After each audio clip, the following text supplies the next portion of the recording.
तो hello guys, कैसे हैं आप लोग। मुझे उम्मीद है कि आप लोग बहुत ही अच्छे होंगे। हाना केमी के एपिसोड नंबर 9 में आपका स्वागत है। अगर आपने इसके पिछले एपिसोड नहीं देखे हैं तो आप जाकर चैनल पर देख सकते हैं, और अगर आपको एनिमे एक्सप्लेन देखना पसंद है तो आप मेरे चैनल को सब्सक्राइब कर सकते हैं। मैं इस तरह के लव एनिमे लेकर आता हूँ एक्सप्लेन करने के लिए, और भी तरह के एनिमे मेरे चैनल के ऊपर हैं। तो चलिए स्टार्ट करते हैं इस एपिसोड को और देखते हैं। एपिसोड के स्टार्टिंग में हम देखते हैं कि जो फोटोग्राफ यहाँ पर आकिया ने लिए थे वो सभी फोटोग्राफ इन सभी बच्चों को दे देते हैं। जहाँ पर मिजुकी अपने फोटोज को देख रही होती है, पर उसका ध्यान यहाँ पर सानो की फोटोज के ऊपर जाता है। मिजुकी अपना फोटो कम और यहाँ पर सानो की फोटो ज्यादा देखती है, क्योंकि सानो उस फोटोज में बहुत ज्यादा हॉट लग रहा होता है, जिस वजह से मिजुकी का जो दिल है वो फास्ट चलना शुरू हो जाता है, और अंदर ही अंदर वो बहुत ज्यादा ब्लश कर रही होती है। सभी लड़के यहाँ पर मिजुकी की फोटोज को देख रहे होते हैं, और जब साथ में सानो की फोटो को देखते हैं तो वो सानो को बोलते हैं कि तुम बहुत ज्यादा सेक्सी लग रहे हो। सानो भी बहुत ज्यादा कंफ्यूज होता है। वह सोचता है कि लड़के यहाँ पर मुझे सेक्सी बोल रहे हैं और मिजुकी यहाँ पर मुझे हॉट बोल रही है। वो जा रहा होता है, तभी अकिया उसे एक फोटोज देता है। वह कहता है कि इस फोटोज में तुम्हारे लिए सरप्राइज है, और वह फोटो का लिफाफा उसको देकर आगे चला जाता है। फिर हम देखते हैं कि वो साइड में खड़े होकर जब उस फोटोज को देखता है तो उसमें जो है मिजुकी की फोटोज होती हैं, जिसमें वो बहुत ज्यादा प्यारी लग रही होती है। उसके दिल की धड़कन भी तेज हो जाती है।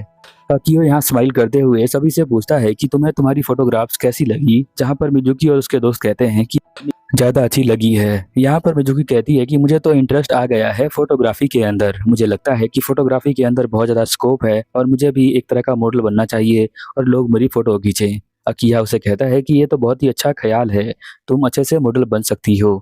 मैं चाहता हूँ कि तुम सभी जो है एक बार सोचो मॉडलिंग के बारे में। तुम लोगों के अंदर मॉडल बनने की काबिलियत है। यहाँ पर वो एक बुक को रिकमेंड करता है, जिसे लेने के लिए मिजुकी आई होती है बुक स्टोर के अंदर। उसमें जो है जितनी भी फोटो अकीहो ने ली है लेटेस्ट वाली, वो सभी फोटोज इसके अंदर होती है। वो बहुत ज्यादा खुश होती है। जब वो कैशियर के पास जाती है पैसे देने के लिए, तो उसकी मुलाकात यहाँ पर ईबी से हो जाती है। ईबी के बारे में अगर आपको नहीं पता है तो मैं बता दूं कि ईबी जो है एक्स वाइफ है अकीहो की। ईबी और अकीहो दोनों जो है पहले हस्बैंड वाइफ थे, और फिर बीच में उनका डाइवोर्स हो गया। इसका रीजन हमें अभी तक नहीं पता है कि उन दोनों का डाइवोर्स क्यों हुआ। हालांकि ईबी यहाँ मिजुकी को इनवाइट करती है खाने पर, और जहाँ पर खाते हुए वो बात कर रही होती है अपने मैरिज के बारे में ही। जहाँ पर वो बताती है कि पहले मैं यहाँ पर अकीहो के साथ काम करती थी, और वो मुझे पसंद करता था और मैं भी उसे पसंद करती थी, और वह जो है पसंद करते हुए मेरी फोटोज लिया करता था, और मैं बिल्कुल मॉडल की तरह लगती थी। आज भी मेरी बहुत सारी फोटोज तुमने जो है वहाँ पर जाकर देखी होंगी। वह कहती है कि हाँ, मैंने बहुत सारी फोटोज आपकी देखी थी दीवारों पे टंगी हुई, जिसमें आप बहुत ज्यादा खूबसूरत लग रही थी। इसलिए मैंने जो है उन फोटो को बहुत ध्यान से देखा, और आप जो है यहाँ पर मेकअप आर्टिस्ट बनकर यहाँ पर आ गई। वह कहती है शादी के बाद जो मेरी लाइफ थी बिल्कुल चेंज हो गई थी। मुझे लड़की जैसा फील नहीं हो रहा था। मुझे लग रहा था कि मेरे अंदर कुछ ना कुछ इनकम्प्लीट है। तो वह कहती है कि आपको ऐसा क्यों लगता था। वह बताती है कि मैं जो हूँ घर पे बैठी रहती थी और यहाँ पर खाना बनाया करती थी अपने अकीहो के लिए, और बहुत समय तक मैं खाली ही रहती थी। मेरे पास करने के लिए कुछ भी नहीं हुआ करता था। मिजुकी कहती है कि अच्छा ऐसी बात है क्या। तो ईबी कहती है कि हाँ बिल्कुल ऐसी ही बात है। मुझे जो है धीरे धीरे ये बिल्कुल पसंद नहीं आने लग गया। मुझे लग रहा था कि मेरी जो फीलिंग है वो अंदर ही अंदर दब रही है। हालांकि हम दोनों एक दूसरे से प्यार करते थे, बट मुझे समझ में नहीं आया कि ऐसा मेरे साथ क्यों हुआ। मुझे लगता है कि यहाँ पर जो अकिया है वो अपने दिल के अंदर कुछ छुपा के रखता है, जो वो मेरे साथ भी शेयर नहीं करता। अब जो ईवी ने शादी के बाद फील किया है, जरूरी नहीं है कि हर लड़की वैसा ही फील करती हो। ये बस एक राइटर ने लिखा है अपने एक्सपीरियंस के बारे में, जो आप जानकर ये नहीं तय कर सकते कि शादी के बाद ऐसा ही होता है। अकियो के अंदर कुछ न कुछ इनकम्प्लीट चीजें हैं जिसके बारे में वो बताती है, जिससे कि वो दोनों एक दूसरे से कनेक्ट नहीं कर पाते हैं। इधर हम देखते हैं इजुमी अपने कमरे में बैठकर मिजुकी की फोटो को देख रहा होता है। इसे देखकर उसकी हार्ट बीट तेज हो रही होती है। वह वेट कर रहा होता है कि मिजुकी कब आएगी। जैसे ही मिजुकी आती है, फोटो को छुपाकर वो नीचे बैठ जाता है। मिजुकी पूछती है कि तुम यहाँ पर क्या कर रहे हो, अभी तक जगे हुए हो। तो वह कहता है कि हाँ मैं जगा हुआ हूँ। मैं तो ईबी से मिलने गई थी और वो मुझे मिली थी। वो जो है एक्स वाइफ है, यहाँ पर रखी होगी। वो कहता है मुझे तो यकीन नहीं होता कि उसकी शादी हो गई है। वह कहती है कि मैं जो हूँ ये बुक लेने के लिए गई थी, जिसमें बहुत सारे मॉडल है जिनकी फोटो अकियो ने लिया है। जब उसमें से एक फोटो वो खोल कर देखती है कि ये किस तरह की फोटोज हैं, तो वो चौंक जाती है। वह वो फोटो दिखाना नहीं चाहती है इजुमी सानो को। ऐसा इसलिए है क्योंकि उस फोटोज़ के अंदर बहुत सारी ऐसी फ़ोटोज़ होती हैं जो कि उस टाइप की फ़ोटो होती हैं जो लड़कियों की होती हैं, और ये जल्दी है ये सब की फ़ोटो नहीं दिखा सकती है। आई होप आप समझ गए होंगे कि इस बुक के अंदर किस तरह की फ़ोटोज़ हैं जो कि यहाँ पर मिजुकी दिखाना नहीं चाहती है सानो को। वो भागकर अपने डॉग के पास आती है और उसे हग करती है। हालाँकि इज़ुमी यहाँ बोलता है कि इस तरह की फ़ोटो मैं पहले ही देख चुका हूँ, और आप जो तो तुम फ़ोटो दिखाओगी मुझे तो उससे कोई ज़्यादा फ़र्क नहीं पड़ेगा।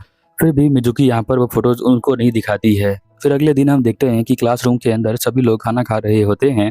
तभी एक लड़का जो अपने आप को मॉडल समझता है वो यहाँ पर आ जाता है, जो यहाँ बता रहा होता है एक कंपटीशन के बारे में जहाँ पर बहुत सारे मॉडल हिस्सा लेने वाले हैं जिनकी फ़ोटोग्राफ्स होंगी। और उन फ़ोटोग्राफ्स को लेने के बाद यहाँ पर उन पे जजमेंट आएगा कि कौन-सी फ़ोटो सबसे ज़्यादा अच्छी है या फिर कौन-सा मॉडल सबसे ज़्यादा अच्छा है। तो वो सोचता है कि मैं सबसे ज़्यादा स्कूल में फ़ेमस हूँ और मैं ही सबसे ज़्यादा स्मार्ट हूँ, तो मेरी ही फ़ोटो वहाँ पर आने वाली है उस मैगज़ीन के अंदर। इसके बारे में वो सभी को बता रहा होता है, पर कोई भी उसके बातों के अंदर कोई इंटरेस्ट नहीं ले रहा होता है। हालाँकि वो एक कॉम्पिटिशन का यहाँ पर इन्फॉर्मेशन दे देता है सभी स्टूडेंट को। कुछ को अच्छा लगता है, कुछ सोचते हैं कि पार्टिसिपेट करेंगे और कुछ सोचते हैं कि ये तो फालतू की चीज़ें हैं, हम जो है पार्टिसिपेट नहीं करने वाले हैं। यहाँ पर मिजुकी का इंटरेस्ट काफ़ी ज़्यादा मॉडलिंग के अंदर जा रहा होता है, इसलिए वह इंटरेस्ट ले रही होती है उस चीज़ के बारे में। बट हम देखते हैं कि वह फेमस लड़का उसकी जब बातें कोई नहीं सुनता है तो वो बहुत ज़्यादा नाराज़ हो जाता है और डिप्रेस हो जाता है, और यहाँ पर नीचे जाके गिर जाता है और वो कोई भी उसके ऊपर ध्यान भी नहीं देता है। फिर से वो खड़ा होता है, सबको कन्विंस करने में लग जाता है कि सब उसकी बात सुने, बट कोई भी उसकी बात नहीं सुनता है। उस लड़के के जाने के बाद सभी लोग यहाँ पर डिस्कस कर रहे होते हैं कि क्या हमें जो है उसके अंदर पार्टिसिपेट करना चाहिए या फिर नहीं करना चाहिए। यहाँ पर जो हमारा नटसुके है वो कहता है कि मुझे लगता है कि तुम्हें पार्टिसिपेट करना चाहिए। फिर यहाँ पर वो डॉक्टर के पास आती है, उससे भी पूछती है कि क्या तुम मुझे बता सकते हो कि अकीहो के साथ तुम्हारा क्या सीन है, क्योंकि ईबी ने कहा था कि उसके दिल के अंदर एक होल है, यानी कोई मिसिंग चीज़ है जो वो बताता नहीं है। मैं उसकी वाइफ हूँ तभी भी उसने मुझे नहीं बताया, तो वह चाहती है कि उस बारे में पता लगाए। इसलिए वो डॉक्टर के पास आती है और पूछती है कि तुम दोनों का बीच में कुछ है क्या। डॉक्टर सोचता है कि ये कैसी बातें कर रही है, लगता है कि वो कुछ ज़्यादा ही अजीब हरकतें करता है, इसी वजह से ये डाउट में हो रही है। वो उसको लगता है कि इन दोनों का रिलेशनशिप है ना, इसीलिए ऐसा वो सोचती है डॉक्टर और अकीहो के बारे में। फिर हम देखते हैं कि यहाँ पर शाम को सभी लोग बैठे होते हैं पेड़ के नीचे, और यहाँ पर मिजुकी बोल रही होती है मॉडलिंग के बारे में। बट सानो को बिल्कुल भी पसंद नहीं आता है।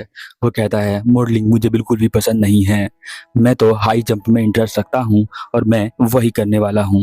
मॉडलिंग के बारे में सुनते ही उसका दिमाग जो है अजीब तरह से काम करने लग जाता है। वो कुछ ज़्यादा ही डिफेंसिव हो जाता है मॉडलिंग को लेकर। वह उठकर यहाँ से चला जाता है। फिर हम देखते हैं उसके पीछे भागते हुए यहाँ मिजुकी आती है और कहती है सानो रुको, तुम कहाँ जा रहे हो?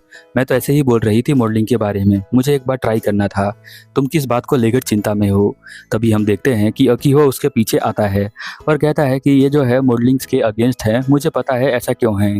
इसे लगता है कि मैं बहुत ज़्यादा बुरा इंसान हूँ जिसकी वजह से वो तुम्हें मेरे पास आने नहीं दे रहा है। उसे जो है बहुत ही अजीब लगता है। वो मन के अंदर सोचता है सानो बात तो यही है, बट मैं इसे बोलूँगा नहीं। अकीहो कहता है कि अब मैं मिजुकी को उठाकर यहाँ से ले जा रहा हूँ अपने किसी काम के लिए, और वो उसे कंधे पे उठाकर ले जा रहा होता है। सानो यहाँ पर अकीहो को रोकने का ट्राई करता है, बट वो जो है रुकता नहीं है। हम देखते हैं कि वो उसे ले जा रहा होता है अपने गाड़ी के पास। गाड़ी को देखकर अजीब सा एक्सप्रेशन दे रही होती है मिजुकी। बोलती है ये तुम्हारी कार है क्या? तो वो कहता है कि हाँ ये मेरी कार है। वो कहती है तुम्हारे लिए काफ़ी ज़्यादा छोटी है। वह कहता है कि ये मेरी पहली कार है जो मैंने अपने पैसे से ये ली है। पहली बार जब मैंने पैसे इकट्ठे किए थे तो मैंने यही कार ली थी, इसलिए मैं इसे कभी बेचता नहीं और मैं इसके साथ ही रहता हूँ। वह जो है उसे एक रिवर फ्रंट के पास लेके चला जाता है। मिजुकी कहती है कि क्या तुम हमेशा यहीं पर आते हो?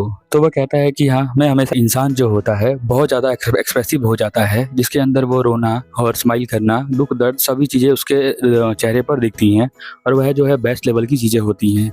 यानी जब स्माइल की बात करें तो आप लाइफ में सबसे ज़्यादा स्माइल करते हैं जब एक अच्छे प्यार के अंदर होते हैं। तो इधर हम देखते हैं सानो को जो कि यहाँ पर प्रैक्टिस कर रहा होता है। आज के दिन वो ज़्यादा ही प्रैक्टिस कर रहा होता है क्योंकि मिजुकी उसके साथ नहीं है, वो अकीहो के साथ बाहर गई हुई है। उसे गुस्सा आ रहा होता है, इसीलिए साथ में वो ये भी सोच रहा होता है कि उसे गुस्सा क्यों आ रहा है, किस वजह से उसे गुस्सा आ रहा है। उसका कोई रीज़न है भी नहीं उसके पास, पर उसे गुस्सा आ रहा है। एक्चुअल में उसे जलन होती है और उसे खोने का डर होता है मिजुकी को, इसलिए उसको गुस्सा आ रहा होता है। ग्राउंड का एक बंदा आकर बोलता है कि आज के लिए प्रैक्टिस बहुत हो गई, अब आप घर चले जाइए। इधर हम देखते हैं मिजुकी और अकीहो दोनों जो है समुद्र के किनारे खड़े होते हैं और देख रहे होते हैं सनसेट को, जो उन्हें देखकर बहुत ही मजा आता है। सनसेट देखते वक्त मिजुकी को याद आता है सानो की बात, क्योंकि उन दोनों ने भी एक दिन वो उसको छोड़ के चली गई थी किसी और आदमी के पास, उसके साथ शादी कर लिया था उसने। और जब वो उसने गेट खोला ना तो वो आदमी उसके अंदर ही था।